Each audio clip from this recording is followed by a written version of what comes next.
Assalamualaikum warahmatullahi wabarakatuh. Apa kabar Ananda semuanya?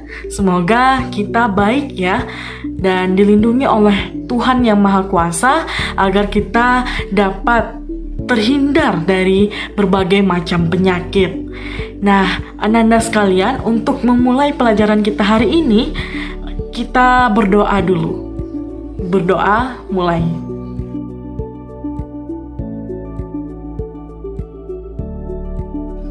Selesai.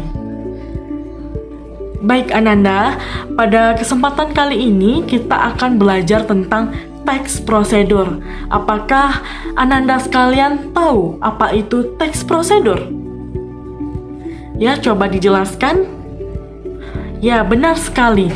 Apa yang dikatakan oleh teman kita, tax procedure adalah teks yang berisikan langkah-langkah untuk menyelesaikan suatu masalah. Nah, ada nggak yang memberikan pendapatnya lagi? Silahkan kepada Hanifah. Ya benar, teks prosedur itu juga merupakan teks yang bertujuan memberikan langkah-langkah agar pembacanya melakukan suatu kegiatan dengan benar.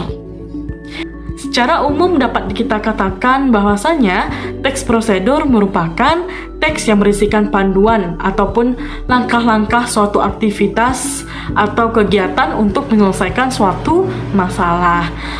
Selanjutnya, tujuan dari teks prosedur.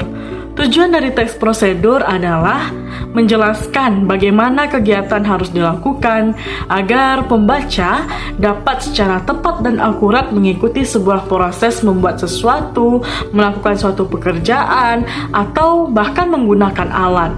Nah, contoh yang paling simpel itu adalah petunjuk cara memasak mie instan. Tentu saja kita semua pasti pernah memasak mie instan kan? Nah, di bagian belakang kemasan mie instan itu ada petunjuk bagaimana cara memasak mie instan yang tepat, mulai dari takaran air sampai lama merebus mie. Nah, dengan demikian mie nggak akan kematangan atau bahkan belum matang. Ukurannya akan pas gitu ketika kita mengikuti petunjuk yang ada. Selanjutnya ada ciri teks dari prosedur ini, yang mana ciri-ciri inilah yang membedakan antara teks prosedur dengan teks lainnya. Yang pertama yaitu menggunakan pola kalimat imperatif atau bisa disebut dengan pola kalimat perintah.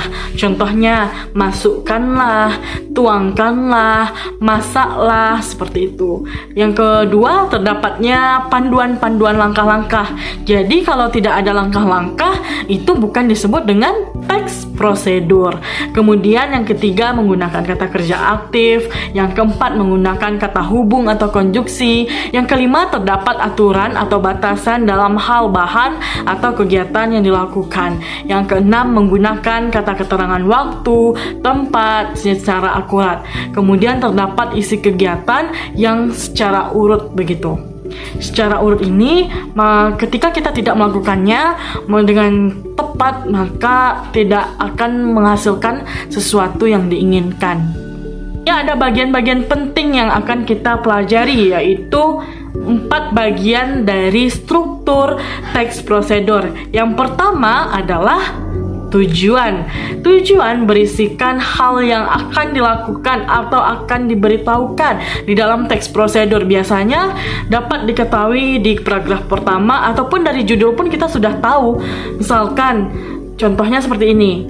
Judulnya adalah cara membuat nasi goreng. Tentu saja tujuannya adalah memberitahukan kepada pembaca cara untuk membuat nasi goreng. Yang kedua, adanya alat dan bahan. Tentu saja perbedaan alat dan bahan ini terlihat jelas.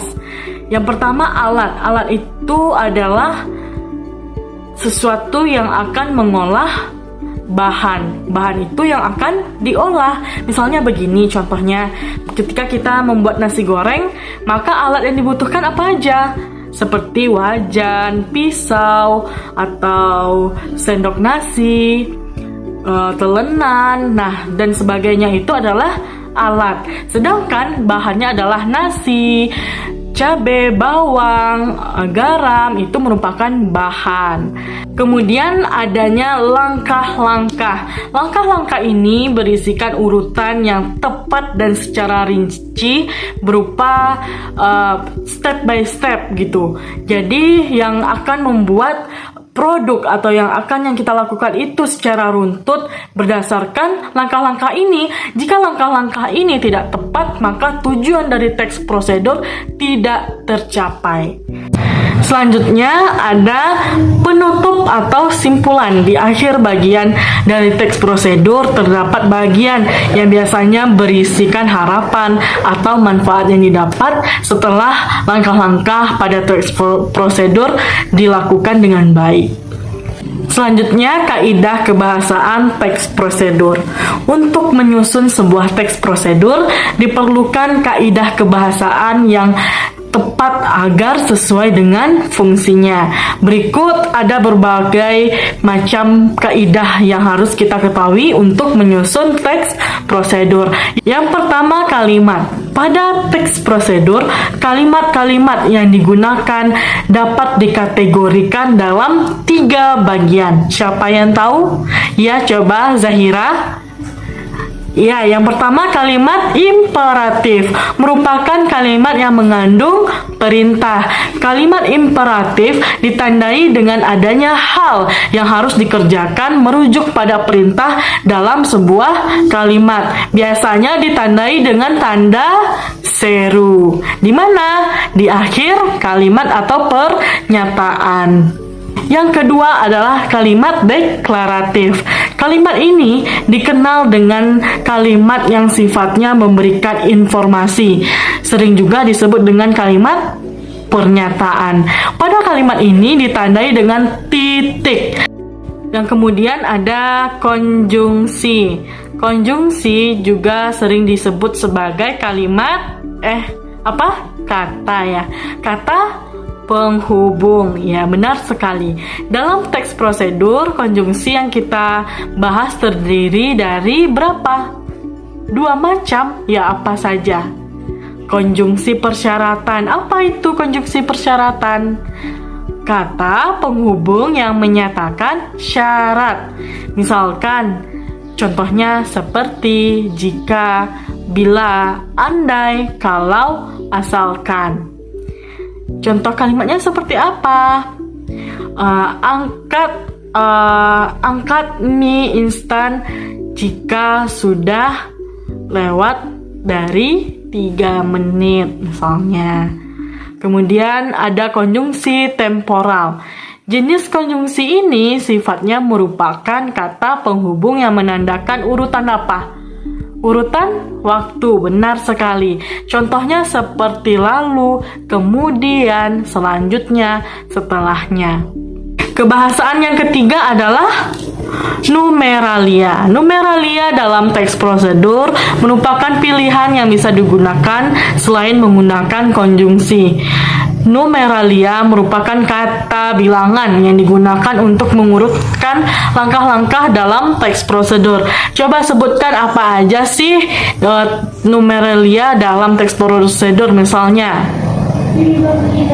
Ya, benar sekali. Pertama, kedua, ketiga, dan seterusnya. Nah, kemudian ada pronomina. Pronomina itu apa? Kata ganti. Digunakan untuk menggantikan orang atau benda. Berdasarkan fungsinya yang menggantikan orang atau benda, pronomina dibagi menjadi 2 macam. Pronomina petunjuk, yaitu kata ganti untuk menggantikan benda. Contohnya ini, itu, tersebut misalnya. Kemudian pronomina persona, kata ganti untuk menggantikan orang. Pada pronomina persona, bagian kata ganti untuk orang tunggal, contohnya Anda, saya, kamu. Sedangkan untuk orang jamak, contohnya kita atau kalian. Yang terakhir adalah verba. Kaidah kebahasaan yang terakhir ini adalah verba atau yang disebut dengan kata kerja. Verba dalam teks prosedur terbagi menjadi berapa macam? 2. Coba sebutkan. Ya, verba material dan verba tingkah laku. Verba material adalah kata kerja yang berimbuhan yang mengacu pada sebuah tindakan atau perbuatan yang dilakukan secara fisik. Contohnya, coba siapa yang bisa? Ya benar, mengupas, kemudian mengiris, memotong, memaku, dan sebagiannya. Kemudian verba tingkah laku, siapa yang bisa? Aku. Ya, verba tingkah laku adalah kata kerja yang ditunjukkan lewat ungkapan. Verba ini juga dipahami sebagai kata kerja yang tidak tampak aktivitasnya. Apa saja contohnya? Ya, menyukai. Menyukai itu kan tidak tampak. Lalu berpikir. Berpikir tidak tampak. Kemudian menyetujui. Nah, itulah sebagian contoh dari verba tingkah laku. Nah, coba perhatikan contoh teks prosedur berikut ini.